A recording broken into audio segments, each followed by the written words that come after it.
저들은 윤석열이 무섭다. 윤석열 대통령을 민주당에서 이재명도 무서워합니다. 물론 검사 사칭하는 전과 사범이니까 윤석열 대통령이 27년 검사니까 무서울 수밖에 없죠. 근데 진짜 무서워하는 건 뭐냐? 윤석열 대통령이 그렇게 이재명이 목숨 걸고 목매고 온갖 뭐 남들도 막 자살 당하는 그런 이제 의시한 혐의까지 받으면서까지 그 다음에 36년 5개월짜리 범죄를 어마어마하게 저지르면서까지 이재명이 대통령 자리를 그렇게 원한 거 아닙니까? 근데 그 대통령 자리를 정말 초계처럼 버린 게 윤석열 대통령입니다. 그러니까 내가 대통령 안 해도 좋다. 이 대한민국이 이렇게 망해가는 꼴 난 못 본다. 감사원장 탄핵해, 서울중앙지검장 탄핵해, 그 다음에는 입법부가 사법부 탄핵해. 이러면 대한민국 끝난다. 윤석열 대통령은 법조인으로서 그걸 정확하게 안 겁니다. 그러니까 자기네들이 그렇게 목숨 걸고 탐하는 거를 그냥 내버릴 각오까지 하는 윤석열 대통령. 그러니까 윤석열 대통령이 그동안에 정치하고 나라를 이끄는 걸 보고 많은 사람들이, 정치를 좀 아는 사람들이 이런 얘기를 했어요. 마치 잃을 것이 없는 사람처럼 정치를 한다. 이게 무서운 겁니다. 민주당과 좌파와 찌짜명은요. 그리고 두 번째는 윤석열 대통령이 법조인이라는 겁니다. 지금 저도 요즘 들어서 이 법률에 대한 또 우리나라 헌법에 대한 책을 열심히 읽고 있습니다. 왜? 여러분들한테 제가 말씀을 드릴 때 뭘 알고 드려야 되지 않겠습니까? 그리고 정말 제가 느끼는 게 제가 책 한 권 읽고 여러분께 말씀드리는 것과 적어도 10권의 책을 읽고 말씀드리는 것과 차이가 크죠. 그래서 저도 열심히 공부하고 그걸 바탕으로 여러분께 말씀을 드립니다. 그런데 윤석열 대통령은 법을 전공했고 27년 검사를 했습니다. 법에 대해서 어느 누구보다도 해박한 지식을 갖고 있고요.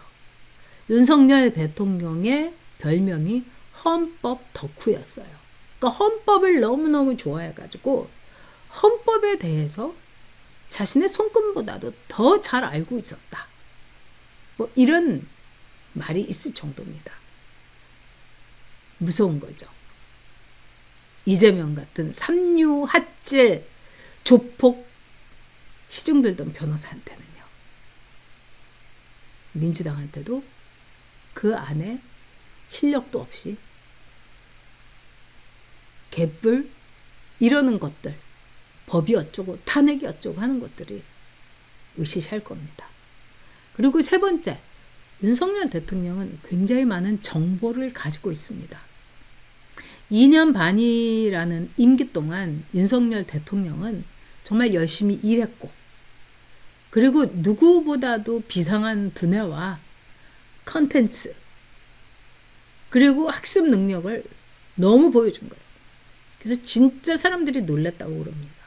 그러니까 윤석열 대통령은 그뿐만 아니라 대통령한테 2년 차라는 건요, 온갖 군데서 어마어마한 정보, 조난 자료라고 하는 한 개인의 사적인 파일부터 많은 것이 들어옵니다.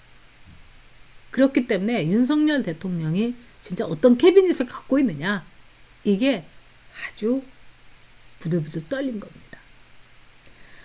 자, 오늘 윤석열 대통령이 30인이 넘는 네머드 변호인단을 구성했다. 이런 뉴스가 나왔습니다. 그리고 윤석열 대통령의 변호인단이 헌재까지 이렇게 걸어서 쫙 갔는데 아주 그 결의의 참 모습 굉장히 멋지고 아주 근사했다고 합니다. 그리고 윤석열 대통령이 직접 재판정에 나와서 자신이 왜 비상계엄을 했는가, 그리고 비상계엄은요 이건 굉장히 기본적인 건데 대통령의 헌법에 보장된 권한입니다, 여러분. 윤석열 대통령 그걸 다 알고, 물론 당연히 했죠. 그리고 이것이 법적으로 어떤 식으로 헌재에서 해석되고 또 이것이 어떻게 헌재가 판단할지 아마 이거를 제가 보기에는 다 꿰뚫고 예상하고 예측하고 했을 겁니다. 대단해요. 그런 점에서. 그리고 저는 이제 윤석열 대통령이 그동안에 했던 발언, 뭐 담화문 이런 것도 주변에서 사람들이 이야기하는 걸 이렇게 쫙 종합을 해 보면은 윤석열 대통령은 아주 치밀하게, 예리하게, 그 다음에 만반의 준비를 하면서 헌법에서 보장된 비상계엄. 지금 비상계엄을 해서 이 나라에 이 망해가는 모습, 여기에 대해서 경고를 해야 되는 거 아니냐. 이렇게 생각을 한 거죠. 그러면 사람들이 그래요. 아니 뭐 경고까지 하면 그렇지. 아니 계엄까지 할 필요가 있냐고. 계엄 외에는 방법이 없었습니다, 여러분. 저는 그래서 윤석열 대통령의 비상계엄을 지지합니다. 자, 이 장면은 트럼프 대통령이 후보 시절에 유세를 하다가 트럼프 대통령 귓가로 총알이 스쳐가는 그런 장면을 찍은 거죠. 그래서 이게 이제 퓰리처상을 받았나? 아주 역사에 남을 사진이 됐는데 이거를 말하자면 패러디한 겁니다. 그래서 트럼프 대통령 대신에 윤석열, 그리고 성조기 대신에 대한민국의 태극기가 있는데 트럼프가 이 총알이 이 귀를 스쳐간 것처럼 윤석열 대통령이 지금 비상계엄을 통해서 내란죄라는 이 총알을 지금 맞고 있습니다. 민주당은 말도 안 되는 내란죄를 엮으려고 하는 거죠. 내란죄 몰이를 하는 거죠. 이 내란죄는 성립할 수가 없어요, 여러분. 그리고 내란죄는 엄청나게 위중한 죄입니다. 그래서 내란죄로 만약에 걸리게 된다면은 이거는 무기징역 아니면 사형이에요. 근데 이거는 말이 안 되는 게 윤석열 대통령은 헌법에 있는 말하자면은 대통령으로서의 권한을 사용한 겁니다. 자, 우리 마운틴 블루님께서 비상계몽령입니다. 네, 이렇게 말씀을 해주셨어요. 희아님께서 비상계엄 지지한다고 그러고 지금 이제 많은 분들이 의견이 아주 빠르게 바뀌고 있습니다. 그 결과가 윤석열 대통령의 지지율이 상승을 하는 거죠. 뭐 11%까지 떨어졌다가 30%, 30.4% 그리고 실제로는 35%, 36%다 이런 이야기가 있습니다. 지금 이제 우리는요, 과연 이것이 이제 내전이냐, 체제 전쟁의 내전이냐? 아닙니다, 여러분. 내전, 외전, 내외전이 다 있습니다. 그리고 이거는 우리가 정말 체제와 선택을 하는 체제 선택 전쟁입니다. 넓게는. 그래서 미국을 선택하느냐 아니면 중국을 선택하느냐 이 문제입니다. 자, 이렇게 삐딱한 친구가 제 OK 블로그에 와가지고 뭐 탄핵 반대하는데 그 집회에는 왜 성조기가 있나요? 이렇게 이제 질문을 했어요. 그러니까 이제 학생 같고 그래서 제가 또 순진하지 않습니까, 여러분? 정성껏 댓글을 달아줬어요. 그러고 나서 이렇게 제가 딱 보니까 걔 블로그를 찾아가 보니까 얘는 탄핵을 찬성해 갖고 막 집회에 가가지고 탄핵이 가결된 순간 여의도에서 막 감동을 했던 애요. 그래서 제가 참 영악하다, 깜찍하다. 왜 영악한 애들 있잖아요. 사람 뒤통수 치는 애. 그리고 저는 이제 나이가 지금 65이나 먹어가지고도 이런 애한테 제가 뒤통수를 맞고 있구나 이런 생각이 들었어요. 근데 정성껏 대답해 주기는 잘한 것 같습니다. 많은 분들이 또 그걸 보고서 이 하트에다가 하트를 주셨으니까요. 제가 왜 미국의 성조기가 태극기와 더불어서 광화문 집회라든가 그동안에 대한민국을 살리고자 했던 정말 목숨 걸고 싸웠던 어르신들의 집회에 성조기를 같이 흔드냐. 이것도 싫어하는 사람도 있어요. 근데 그거는 무식해서 그렇습니다, 여러분. 무지해서 뭘 몰라서 그거를 싫어하고, 뭐 우리가 뭐 미국의 속국이에요. 정말 무식해서 그래요. 자, 미국은요, 우리나라가 우리의 힘으로 해방된 나라가 아니지 않습니까? 우리한테 냉정하게 봅시다. 제2차 세계대전이 끝남으로 해서 한국이 해방됐습니다. 그때 미국이 큰 역할을 했어요. 그래서 미국은 제2차 세계대전의 승전국으로서 한국의 해방에 일조를 했습니다. 두 번째, 미국은 6.25 전쟁이 일어났을 때 파병을 해서 5만 4천 명, 15만 7천 명, 5만 4천 명이 사망을 하고요. 15만 7천 명, 8천 명이 중상을 입어서 살아있는 분들은 아직도 휠체어에서 평생을 살아야 했습니다. 자, 미국이 거의 뭐 20년 동안 이 계속됐던 베트남 전쟁에서 5만 7천 명이 사망했습니다. 미국의 악몽이라고 하죠. 그런데 6.25 전쟁에서 미국이 5만 4천 명이 사망했습니다. 3년여의 전쟁에서. 그러면 미국이 얼마나 이 전쟁에 절실하게 잘 모르는 나라 한국을 위해서 목숨을 던졌는지 여러분 아실 겁니다. 그리고 6.25 전쟁에 대한 다큐멘터리가 이 다큐 채널 같은 데서, 히스토리 채널 같은 데서 나올 때가 있는데, 제가 이제 그게 재방송이 많이 되는데 제가 나올 때마다 봅니다. 텔레비전 잘 안 보는데 이제 정말 피곤할 때 이제 텔레비전 트는데 요즘은 텔레비전 절대 안 틀어요. 왜냐면 하도 화병이 도지니까. 근데 거기에 보면은 6.25 때 미군들이 동상 걸리고 그 다음에 부상 입어가지고 이 팔다리 잘려가지고 뭐 이루 말할 수 없는, 정말 지금 보면은 기가 막힙니다. 근데 이런 미국에 대해서 뭐 양키 고홈, 이게 노무현 때 있었던 거 아닙니까? 그래서 성조기를 불태우고, 그래서 미국의 그 사령관이 정말 우리가 목숨을 바쳤던 이 한국에서 이럴 수가 있는가, 성조기를 불태우고 이럴 수가 있는가, 이래가지고 막 얼굴을 감싸고 막 이 눈물을 흘리는 장면이 미국의 전역에 뭐 CNN 같은 데서도 다뤘어요. 전역에 방송이 돼서 미국인들이 굉장히 분노한 적이 있습니다. 두 번째 이유, 미국은 6.25 때 우리나라를 위해서 5만 4천 명의 목숨을 바친 나라입니다. 누구의 아들이었고, 누구의 하나밖에 없는 남편이었고, 누구의 하나밖에 없는 오빠였고, 남동생이었고, 자랑스러운 이웃이었습니다. 5만 4천 명의 미군이 우리들의 자유를 위해서 이 땅에서 사망했습니다. 세 번째로는 미국은 대한민국에 대해서 이제까지 미국의 역사 속에서 미국이 제일 많이 원조를 한 나라의 탑5에 우리나라가 듭니다. 5번째예요. 첫 번째가 이스라엘입니다. 근데 여러분, 이스라엘은요, 여러분이 아시다시피 미국에서 금융을 잡고 있는 사람들이 유태인들 아닙니까? 그래서 그 유태인들이 자신들의 홈 컨트리에다가 돈을 보낸 거예요. 그래서 우리나라처럼 모르는 나라에 미국이 원조한 거하고는 또 다릅니다, 여러분. 뭐 베트남이라든가 뭐 이런 나라에 미국이 했던 거하고 이거는 차원이 다른 거예요.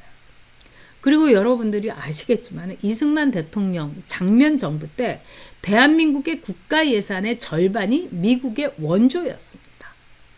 그리고 미국이 우리나라의 박정희 대통령의 제1차 경제계획, 제2차 경제개발계획, 제3차 경제개발계획, 그 돈은 다 미국이 됐어요. 어마어마한 뭐 120억 불, 뭐 17억 불, 50억 불. 뭐 이게 지금도 정말 천문학적인 숫자지만은 대단한 거죠. 미국 국민의 세금으로 우리가 경제개발 계획을 성공시킬 거예요. 이런 미국에 대해서 우리가 잊으면은 나쁜 나라인 거죠. 그 다음에 네 번째는 미국은 우리에게 한미 동맹에 의해서 강력한 전쟁 억지력을 보여주는 나라입니다. 만약에 이번에요, 윤석열 대통령이 만에 하나라도 탄핵이 인용돼서 날아가게 되면은 대한민국은 더 이상 대한민국이 아닙니다. 그리고 트럼프는 미군을 철수할 겁니다, 여러분. 그러면은 우리 자식들 등 떠밀어서 남의 나라 가서 살라고 해야 돼요. 이 공산주의 치하에서 우리 자식을 그럼 지옥에서 살게 하는 건데요. 중국인들 발 닦아주면서 북한에 대해서 아부하면서 그렇게 살게 할 수는 없는 거 아닙니까? 이거는 명확한 겁니다, 여러분.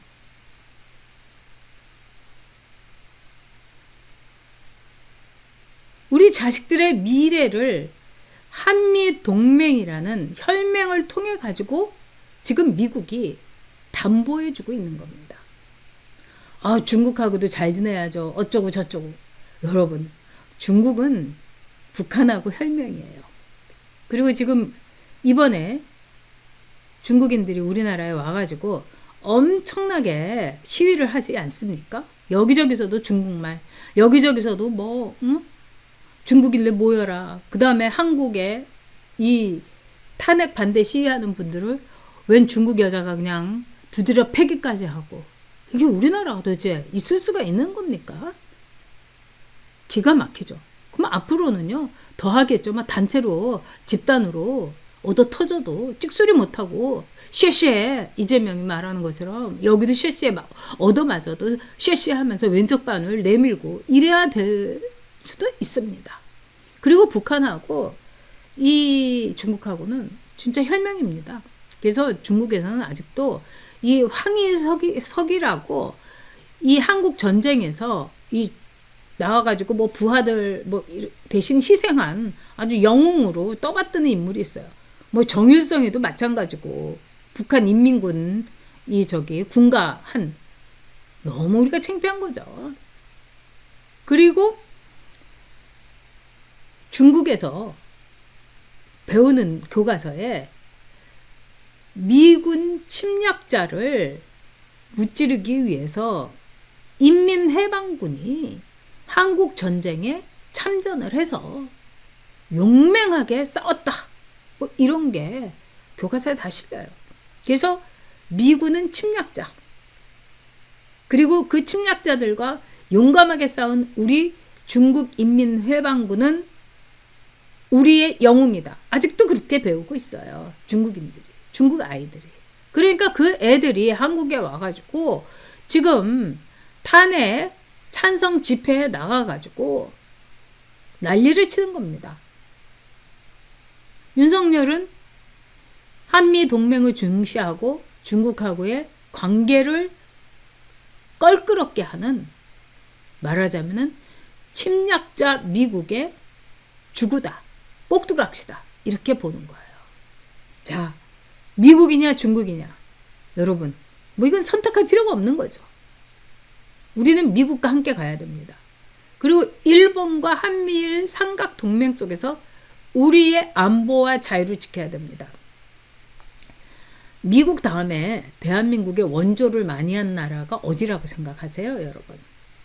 영국? 한때 잘 살았던 독일? 오스트리아? 호주? 아닙니다, 여러분. 일본이에요. 아, 일본. 그거는 뭐 이 식민지 그 배상 뭐 이걸로 한 거 아닙니까?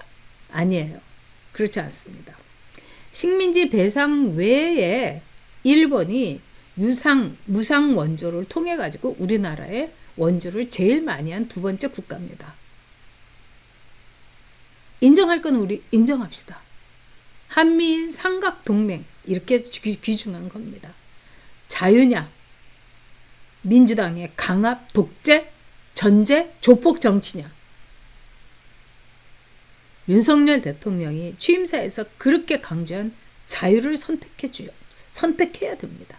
시장 경제냐, 통제 경제냐. 그것도 뭐 답은 풍요로운 시장인 거죠. 시장은 영원한 겁니다. 체제 선택 전쟁입니다. 그런데 이 체제 선택 전쟁을 방해하는 세력들이 진짜 많죠. 어떻게든지 끝장을 보려는 최후의 발악을 하는 세력들이 많습니다. 그 중에 하나가 그 한동훈이 세력입니다, 여러분. 자, 이게 오늘요, 검찰에서 밝힌 겁니다. 네, 아까 제가 박성현이라고도 얘기했는데 죄송합니다. 박세현입니다. 네, 오늘 제가 그 박성현 씨하고 백모 박성현 씨하고 통화를 해가지고 죄송합니다. 총을 쏴서라도 도끼로 문짝을 부수고라도 포승줄 점점점 뭐 이게 이제 박세현 이 한동훈이의 2년 후배고 현대고등학교 그 후배인 박세현 이 특수본의 그 본부장이 밝힌 내용입니다. 여기에 대해서 김용현 국방장관의 변호인단이 뒤집어 엎어졌어요. 이게 말이 되냐?